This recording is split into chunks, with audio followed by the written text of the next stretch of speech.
Welcome back to the Performance Matters podcast. We're here with Coach Aidan at IPC. So we're just gonna chop it up again, man. We're just gonna chop it up. So to kick things off, why don't you tell us a little bit about yourself and your background? You've been here at IPC now 3 months. Break it down for us. Sure. Like Coach Matrixx said, I'm Coach Aidan, new coach here at IPC, having a great time so far. Straight out of Toronto, been there most of my life, grew up there. Went to school at Brock in the area, so I'm familiar with St. Catharines, but it's good to be back. A little bit about my history. Football in high school, mainly boxing actually, so that's pretty uncommon for most people coming in and out of here. I like to give a little experience on boxing if anybody asks about it. I like talking about it. Having a great time here. All the teams are great. A lot of interesting athletes. Everyone's having a great time. Yeah. Wow. Aidan for president, man. Sound like a damn politician. Vote Aidan. Vote Aidan. Yeah. AM 2025. So what inspired you to pursue strength and conditioning, essentially? You know, I've had a few different positions, like in school. I'm going to plug the NPK program really quick, but yeah. Shout out Badgers. Brock, yeah, I had a few different experiences there, some clinical experiences and also some strength conditioning ones. And then I've been coaching a lot of my life, like when I was boxing, coached boxing for like, I would say 13 years, something like that, from when I was a kid. And then after school, I did some strength conditioning coaching, and I really just felt comfortable in that setting. And after experiencing some different ones from school, I really found my passion. It's crazy, eh? There's just like a click click moment almost. You know, you feel like you belong somewhere, and you really don't realize it until you've experienced other things.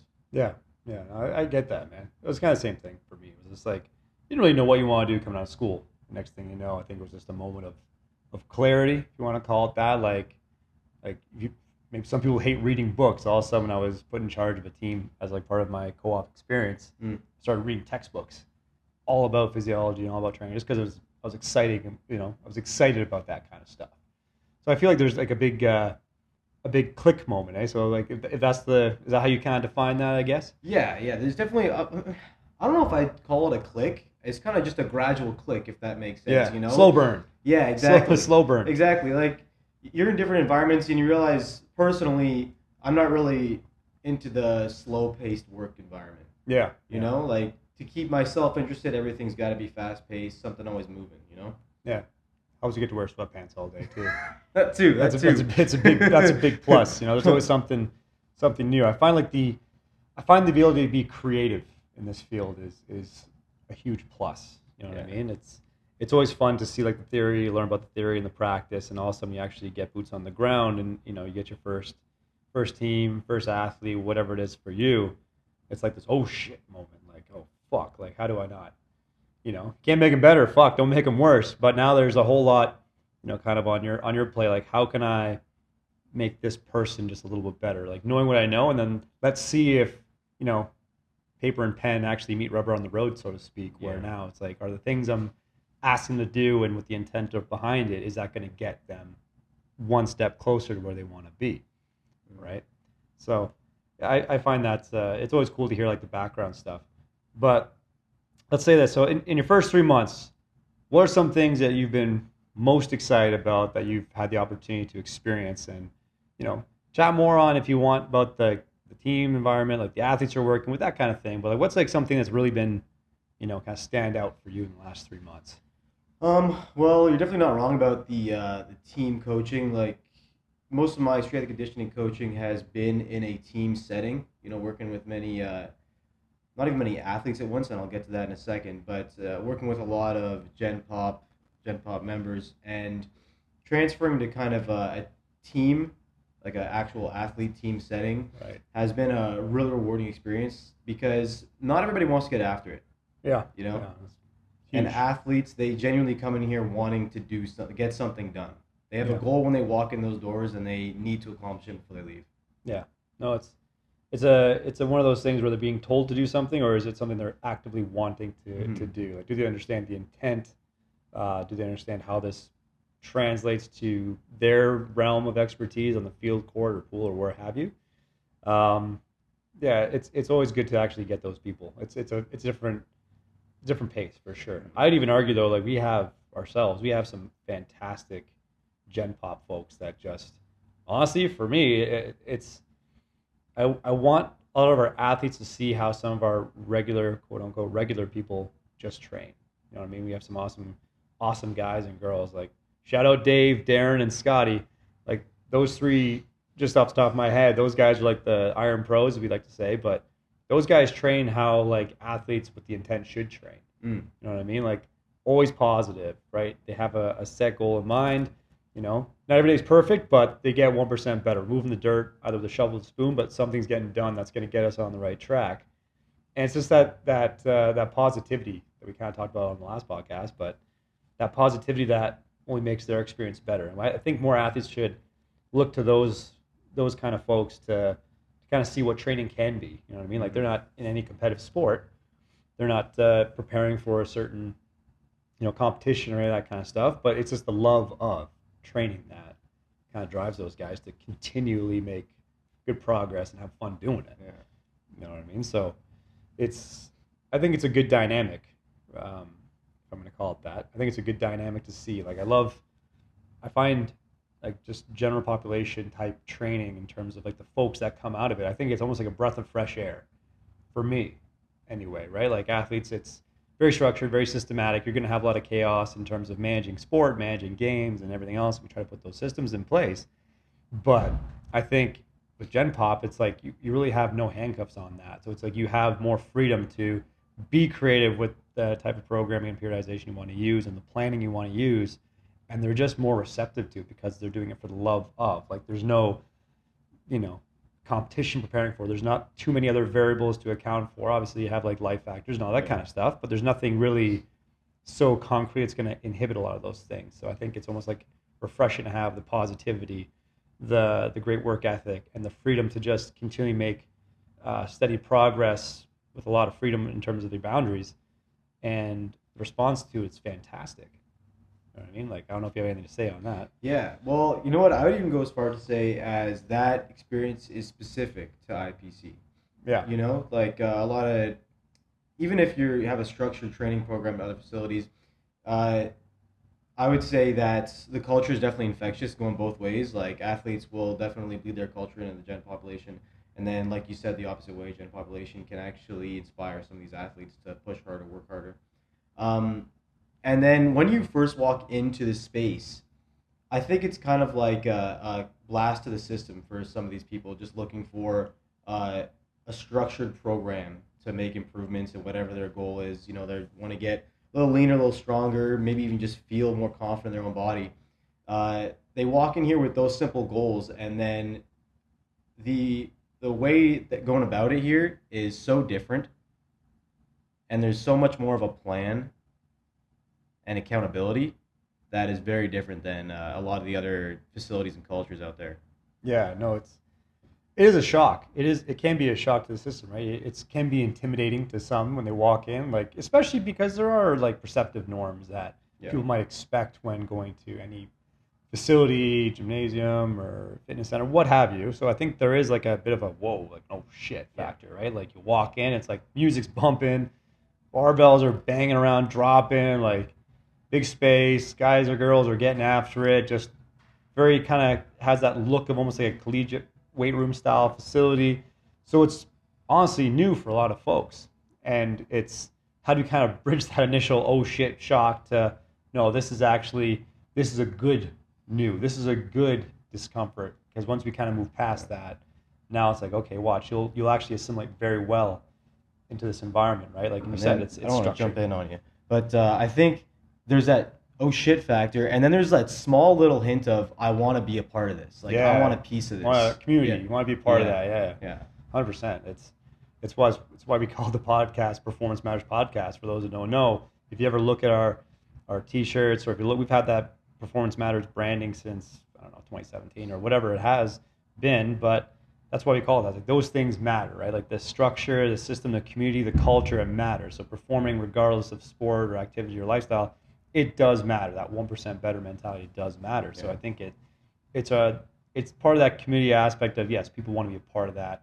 It's like, how do we get a part of that? And plus, like, our culture is so, I would argue for the most part, our culture is so infectiously positive. I would say our culture is so infectiously welcoming too. Like, I agree. I love seeing like some of our regular goers communicating, some of the kids that come in here, just sharing stories, swapping ideas and all that kind of stuff, and vice versa. We saw, like, even last night, I saw one of our kids talking to one of our, I think Job was here. He was talking to him, and it was just cool to see. It was cool to see that interaction. I love seeing that interaction. That's what kind of makes this shit fun. Yeah. You know what I mean? Like, yeah, it's sets and reps, and sure, and all those quantifiable things matter, but it's that community aspect that just makes people feel like, okay, this is home for me. Like, this is where I can do the things I love to do. This is the thing I can, it's like shared suffering, but in the best way possible. And they have that community to kind of fall back on. And it's awesome to see, everyone encouraging each other. I love seeing that when a busy room, when people are like interacting, because like, yeah, like there's racks that have to be shared, equipment has to be shared. All of a sudden someone's like, hey, can I hop in? Yeah, they're spotting each other. They're, building a new connection. They're, sharing whatever it might be about themselves and vice versa. So that interaction is I think, crucial to establishing that culture, right? So it's really cool to see and experience that. But okay, so let's change topic a little bit here. So 3 months in, obviously there's a lot of stuff on the back end that people don't know we're working on. I think it's fair to say that we have always a ton on our plate, whether it be from the programming side of things, whether it be from creative projects we're working on, testing and monitoring. We have a whole bunch of things on the go. What are some things that you're currently working on, and what excites you most about those things? Well, one of the biggest things I'm working on right now is a nutrition project. I'm not sure how hush-hush we're keeping this one. Yo, teasers. We'll give teasers. We'll give teasers. So big things coming soon with that. Currently working on a kind of a collection of material to put together for a lot of members here that can be used at their disposal. We'll give more information on that soon. But even more than that, we might be hosting a form of webcast or webinar, whatever you want to call it. And I think it's going to be really useful for a lot of people that have genuine questions or are genuinely curious. So that's being put together, still in the works, getting close to actually announcing something for that, though. Yeah, nutrition. It's funny because people have been, it's a common topic that's talked about, right? Nutrition. And, I think kind of having some clarity on what that looks like for most folks, right? I don't think everyone needs the most extreme measures, but I think having a general sense of what these things might mean, what these things might look like, I think just kind of clarifying a lot of, and simplifying, I should say, as well. A lot of this, like there's so much information overload on the topic of nutrition. So I think having just a general, clear and concise understanding and resources that can be a very helpful thing for a lot of folks. I think it's really important too, because it's honestly at least half the battle. Yeah, it's pretty fucking important. Yeah, you know what I mean? Like, it's not what you do, it's what you can recover from. So it's like you can do all the right things in the weight room, the sets, reps, prescriptions, blah, everything can be fucking pinpoint. But god damn it, if you go home and you just fucking sleep like shit and eat like shit, like, fuck, you're kind of pissing away half the shit you should be doing. Yeah, I've come across that way too many times. Oh, it's very common, man. It's incredibly common. So it's cool to hear that you're, working on something. I'm very excited to see the launch of that project and see. Obviously, I think having that webinar too, just kind of making it accessible to folks that want to, learn more about that, get more resources. They'll all be right there. If there's success in that, then maybe you can grow into something bigger as well. Yeah, no, 100%. Yeah. Like I think nutrition is definitely something that's very actively talked about, and I think something that we can, as a team, provide that to our folks that want that resource. So then, what's been the most rewarding experience in this, let's say this nutrition project you're talking about? What's been the most rewarding experience so far with that? Well, when you kind of lay it out on paper, you take a look back at your own personal diet, your own personal habits, and you're like, all right, I'm not following this as closely as I should be. I'm not like, I'm not. Do as I say, not as I do. I'm talking the talk, not walking the walk, So I think that is really good if I can actually show people, and then maybe not just me, maybe additional coaches could show a little piece of their own diet, see that they're actually walking the walk. That would be really rewarding to see if anybody's actually paying attention. Yeah. Trust me, do as I say, not as I do.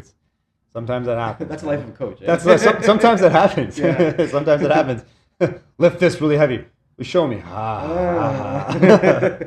I'm not warm yet. Yeah, I gotta warm up. Yeah. And then we just go skip the warm ups. Isn't it fucking hilarious? Like, we're very big on the warm. We know warm-ups are important. Yes. We fucking know the Yes. warm-ups are important. Like we talked about it the other day, and I wrote articles on this fucking shit. It's just like, it's great. You need to raise the core body temperature. Yes, plasticity of tissue, but also just the conductivity, which I think is also a miscomponent. Like by raising the body temperature, you increase conduction of the neural firing to the tissue itself. It's all basic things that we know are important. And then Can we do it? not a fucking chance. No, our version of warm is you put a hoodie on, you crack your neck 3 times, you put something on your back and just complain about it, and then you just get over it after the first set. Yeah, and then you're, oh shit, I should have warmed up. Next thing you know, you're saying like, fuck, I feel beat up. You're like, yeah, fucking probably. Fucking, like, would that be the life or death scenario? Yeah, maybe it would have made a difference, but I think it's just pure stubbornness and willpower at that point. Yeah, you know what I mean? Like, we made it this far. Made it this far, not dead yet. Fuck, knock on fucking wood. We're still fucking kicking, but no, that's cool. I think walking the walk. It ties back, I think, to like some of the projects we're working on. Like we're doing a lot of back end, I would say, research on our own for athlete testing, athlete monitoring. We're currently writing sections to, eventually put it into a book. Also a small teaser for young coaches out there. I think what's kind of opened up at least my eyes in terms of some of the projects that kind of correlate with the testing is looking at force a whole new way. And are there ways to elicit a response in terms of strength, power output, and speed without maybe traditional methods, which I think we know there are ways to do that. It's just now how can we quantify that? What are the thresholds for that? And then once we kind of get a general sense of those thresholds, and that's a deep rabbit hole. This is a deep rabbit hole. People have written their own versions of it. I think now we're kind of putting rubber to the road and being, okay, if we were to test these things ourselves and draw our own conclusions from the data that we collect, what would those buckets essentially look like, right? And then, of course, I was testing myself the other day and getting some data on these things. It's like, okay, if I get some more information, like, okay, then I can draw some hopefully more relative concrete, very loosely concrete thresholds, because, okay, this would now, if I do this exercise, that equates to this much force and this much speed in terms of time to peak force or velocity, this would categorize this exercise with this intent in this bucket. And then, same thing vice versa. If it hits those other classifications and higher number, it falls on this side, in this bucket. So then that makes it easier to now pepper into a season. Okay, if we're game day -1 or game day -2 or post game or the game day, it's like, where do these buckets now kind of fit? So that we're more guesswork. Less guesswork. Yeah. I would say less guesswork. And you've seen some of the projects we're working on in terms of how can we kind of funnel it from the big picture item of like, okay, if this is the schedule for the week or for the month, here are games laid out. Okay, based on that timeline, this is the theme of the day that we're going to do on this day in the weight room. And then within that theme of the day of the weight room, based on our athletes' metrics, okay, then they're now a bucket A, bucket B, bucket C. Great. So now that we know based on their metrics for this particular day, this is what they should be doing. And then based on the sport data, it's okay, how many minutes, if you're looking at basketball, how many minutes do they get? If it's volleyball, maybe how many rotations on the court, or how many jump contacts. Based on that fatigue from the week, you can say, okay, if they're a starter or second string or what have you, here's maybe a good dosage of volume that might just hit the, kind of minimally effective dose hit without push them over the edge where now they're too beat up, too fatigued, what have you, to actually perform when shit matters most, right? So a lot of work going into that, I would say. Fuck. Holy fuck! It's not gonna be done anytime soon. No. I'll tell you that. But we're getting close to the mark. We're starting to put those things together and just look. We're collecting more normative data from other institutions, other universities, Team Canada stuff as an example. Like the more data we just have on hand to say, okay, we'll have to spend the time to filter it, sort it, decipher it, and say, okay, do these things actually matter? Well, let's compare it to our people and see if things are going the right way. How do they perform? How does it line up with the norms? And then if we look at all those metrics as it pertains to what like Team Canada wants to see, like what does Team Canada test? And then look at all the other data that we collect on the other metrics. Okay, do these things possibly correlate to an increase of this?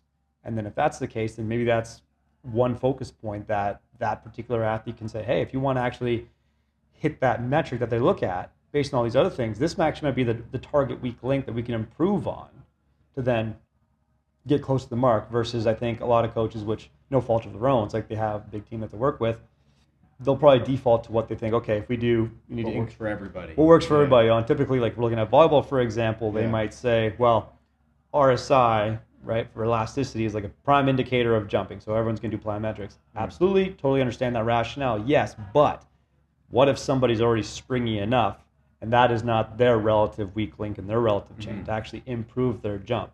Again, maybe their jump is good enough and it gets the job done. Absolutely. But if we want to take another layer deeper and say, okay, well, how would we improve this person's abilities just a little bit more? Yeah. Now you can look at those other numbers and say, okay, based on these things, this actually is relatively lower by comparison to the other ones. So this might be the metric. And of course, a rising tide will raise all ships. So all of a sudden, if that gets work done, then who knows? Maybe we just found a new way to raise the ceiling. We just pulled the floor with us. You know what I mean? So deep fucking rabbit hole. Yeah, that could change the game though, like that. It could. I think that's the plan. Again, everyone has, the funny thing is, it's always like there's so much information already out there. It's just kind of picking and choosing how relevant is it to our target populace. So if we're looking at high school athletes, for example, we also train college and pros. So it's like, where do these things matter most for them? I think, again, if you look at the high school, it's like maybe this doesn't matter as much for them because their training age is so much lower by comparison. Like really, if you want to standardize, like maybe it's that these things don't matter as much. Like when they hit these appropriate training ages with efficiency, like once we kind of optimize all these movements and optimize all these loads relatively for them, then maybe that's the layer we add on to them, right? Or we kind of save that specialization, if you want to call it that, for more experienced athletes to say, okay, you're very proficient in all these things. You know how to move. You know how to do all these things. If I ask you to do this, technically sound, you're great. Now we can add that layer and say, okay, so what would it take to then improve this one specific thing, assuming everything's normal, right? So could it change the game? Maybe. It's going to be a lot of collaboration, a lot of what ifs, and then as soon as you find an answer, you're going to have like three more questions that fucking that line up with it. So fuck, I don't know. We'll see how that goes, but we'll definitely keep people posted. It's not, we're always publishing it anyway. Yeah. So like I think I've been observing this project that's gone on. It's definitely making some leaps and bounds even in the short time I've been here. So, if this pace is anything like it's been, then I think it's a real possibility that this could be a real thing in the near future. Yeah, we'll see how it goes, but yeah, I think it could be a very exciting application. It could be a very exciting application because if you have even just like a working model of this system, you know what I mean, and if you try it out and say during the season we're going to try these things, and just even if you don't run it perfectly, you say, hey, we're going to use this season as an opportunity to run this model that we think it is. And then during that time, let's collect the numbers on these things and just see how they turn out. For then the following season, we say, actually, based on the previous season, the things we collected, maybe these are things that matter to actually do these things better, bucket them accordingly, and then try it again. And then almost every season becomes like another trial run where you're not exactly knowing which direction to go. You just figure out which direction not to go. And by, it's addition by subtraction almost.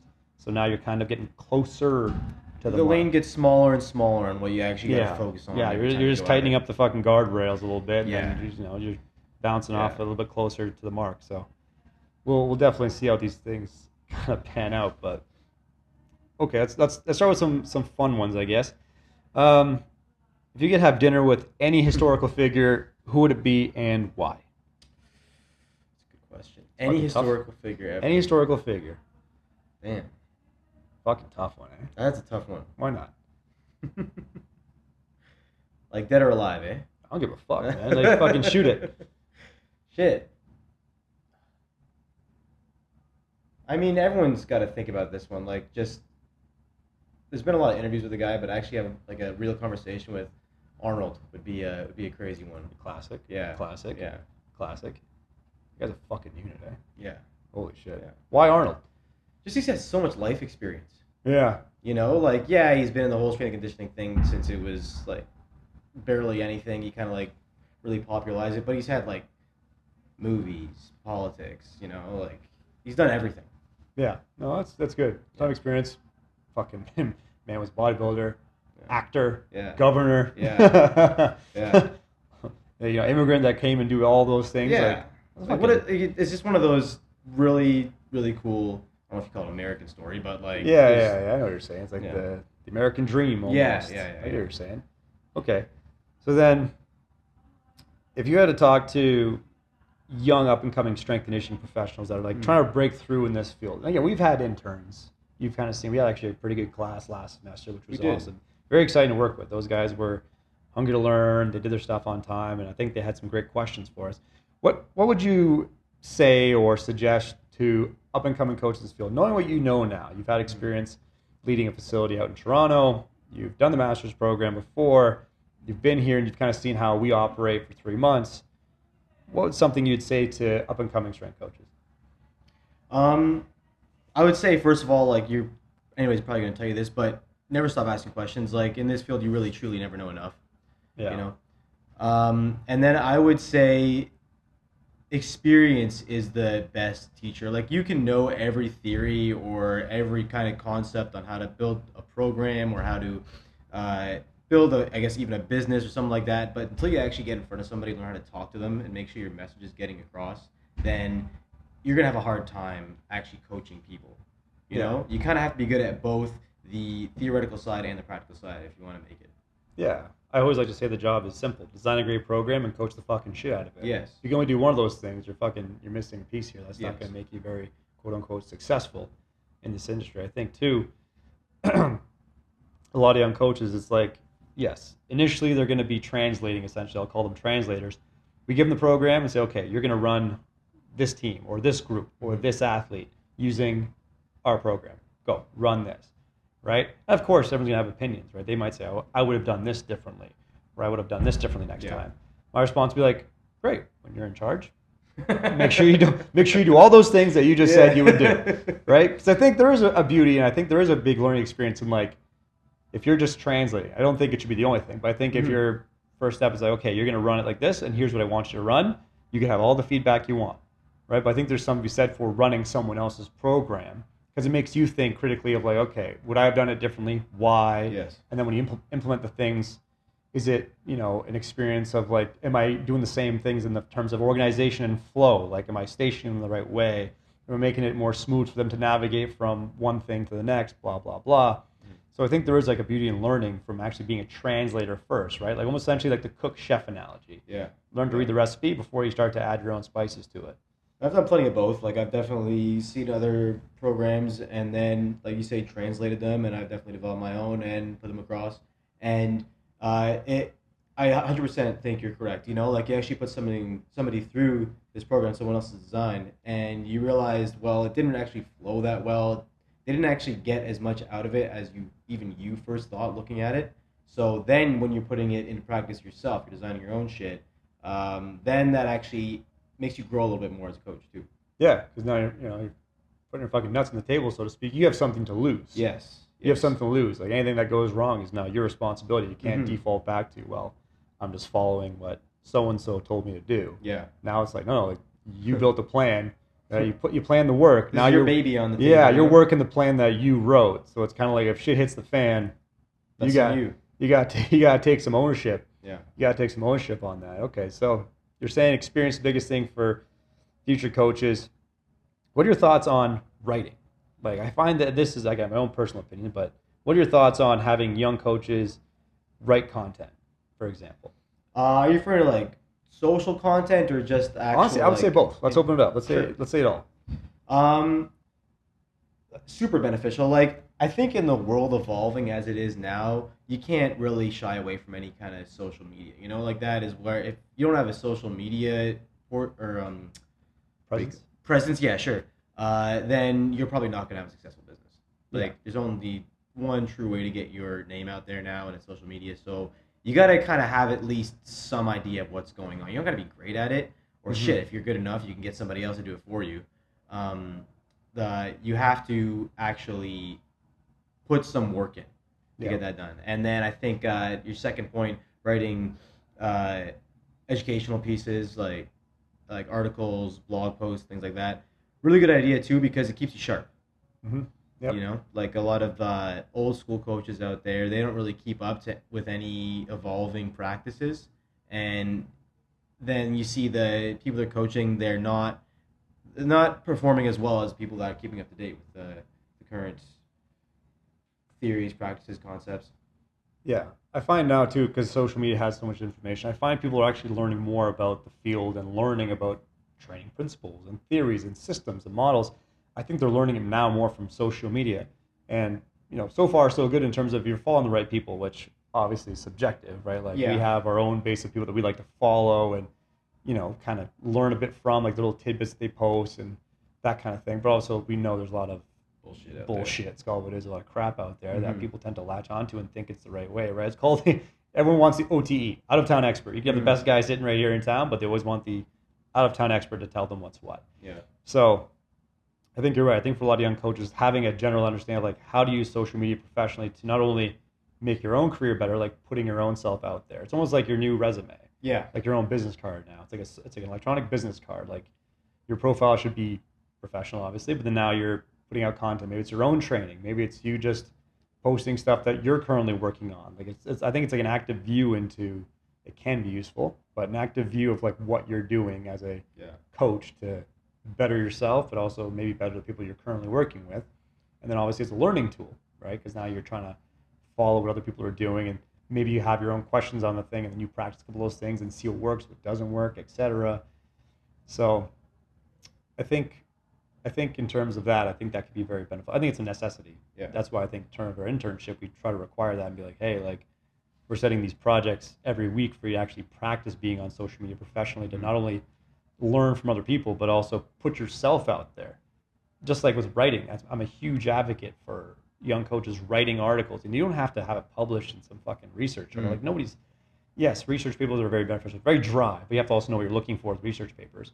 But I think just having experiential writing, like, it could just be for a website, it could be for your own shit, it could be on social media, but I think the ability to put yourself out there and be open to criticism. Like if I put anything I write and I put out into the universe, I'm open to criticism, right? Like I put it out there to receive feedback. So if someone likes it or doesn't like it, that's the whole point. I want to be able to spark debate. So now when you have that, I'm writing something and I'm going to put it out into my followers, or I'm going to put it out to our website or whomever, and we have that shared, there's a certain fear and responsibility that comes with it. Now it's like, wow, whatever I'm talking about, you kind of take a second look at it and say, okay, I'm going to put this through lens and become more aware of what I'm writing about. Like I'm going to learn more about this topic so I can present it simply, because I know I'll be open to free, feedback. So if you just write sloppier, if you can't communicate properly, it's going to be, people are going to, what the fuck you just write about? Like, I have no idea what the fuck you're talking about. You try to use big fancy language, which is unnecessary, you're going to get called out on it. That's kind of the beauty of publishing, is going to be like, I'm going to throw what I think I know out there, to be open for feedback and criticism, but at the same time,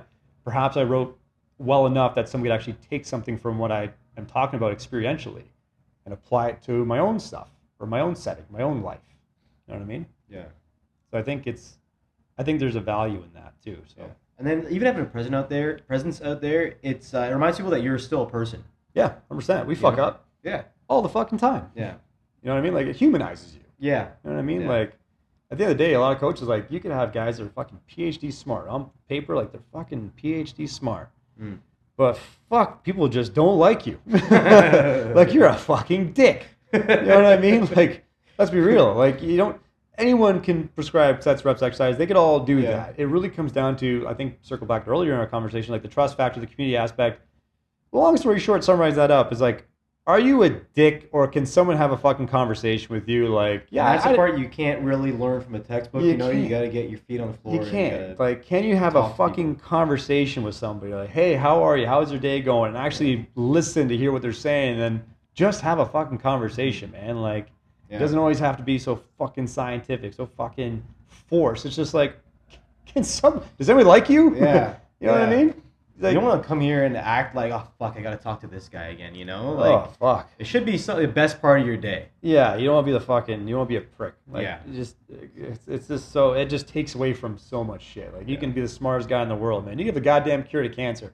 But if you're a dick, no one's going to listen to you. Yeah. You know what I mean? Like, fuck's sake. It doesn't have to be that complicated. Just be liked first. And the funny thing is, once you're likable, like you're a human being, right? People are more inclined to actually like listen to what you're going to say and maybe actually trust you enough to be like, you know what, I'm going to try what they're saying and see how it goes. And then again, be open to feedback. Like we make mistakes. Like be human. No one's fucking perfect. Stop pretending to have the answer, because in strength conditioning and sport performance, it's way too fucking chaotic. You don't have the fucking answer.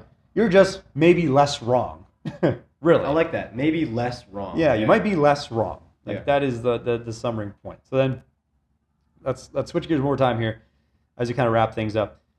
What's one challenge you find, let's say in your own experience in the last 3 months, what's one thing you found pretty challenging in terms of like the coaching aspect? Good question.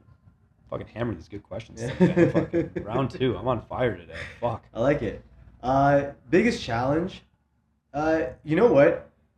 Most of my coaching experience has not been with like the younger population, honestly. And then I think you guys talked about this a lot last time. Is a certain aspect of immaturity that comes to some of these athletes. Like they are kids. They're kids. Yeah. They're kids. You can't overlook the fact they're young. They're kids.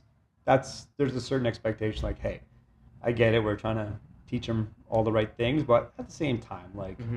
And I'm like scratching my head, like, why don't you fucking want to learn this? Why aren't you trying as hard as you can? Because they're fucking kids. Yeah. Like, kids do kids, man. Like, no than an 8-year-old, 10-year-old. Like, there's different levels of the kid spectrum. It's like, hey, where do they fall in this? And manage expectations accordingly. Yeah. And then, like, I think that's also, like, that's a challenge. But when you finally see that one kid actually trying and actually, like, even asking you a question, you're like, oh, my God. Thank fuck. Thank fuck. Yep. We're getting somewhere. Somewhere. We're less wrong today. Yeah, less wrong. Make a t-shirt of that. we're finally getting less wrong today. We're fucking up a little bit less. Yeah. So like that's what challenge is. You know, it's not like a permanent roadblock.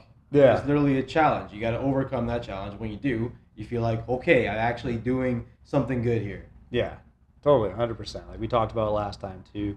Toxic negativity, toxic positivity, and just managing expectations, right? Like, yes, pro guys have certain expectations. Our college guys and girls have certain expectations. Our high school and club athletes that are elite or not elite, if you want to define them as that, they have their own set of expectations and just realities that come with being that age and everything else. So I think just being patient and a little more understanding can really help with that shit.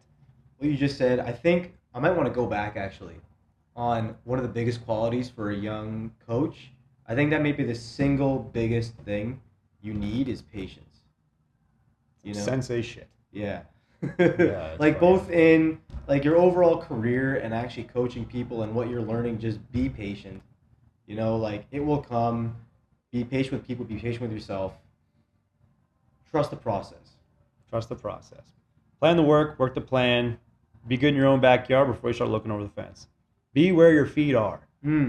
Fuck, I just listed off 3 of them right there. Holy shit, that's pretty fucking. that's pretty fucking good. Not bad. The cliche. The machine. Fuck no. Metaphor me over here. Like, ironically, we don't sit at home at night fucking dreaming this shit up. Like, it just fucking. It's like heat of the moment type shit, man. All from experience. It's all from where these come from, you know. It's all from fucking experience, man. Like, sometimes you see on the floor, like we get heat, all of a sudden these things just fucking pop up like crazy. It's all just summarizing the fucking rant into like a sentence. Boom. Becomes a fucking metaphor. Okay, we'll wrap things up. How can people learn more about you? Where can they find you? How can they communicate with you? What's the easiest way to chat with you? Easiest way, if you guys want to follow me on Instagram, that'd be great. At Aidan Lifts. So AIDAN.LIFTS _. That's my handle. You can also come and look at the IPC webpage. I'm there about your coaches. If you just want to give me a call too, I put my number out there. Fuck it, why not? 647-746-7074. There you go. You're going to hopefully get all these spam texts now. Yeah, hopefully. Maybe all these listeners just text you like, hey, dickhead, practice patience. How patient are you getting all these fucking spam texts? Maybe that was a mistake. I don't know. Yeah. Well, that's fucking awesome, man. Great having you on the Performance Matters podcast. Appreciate your time today. I'm sure we're going to have you back on real soon for all listeners. Thank you guys for tuning in. We'll see you all next time. Good pleasure.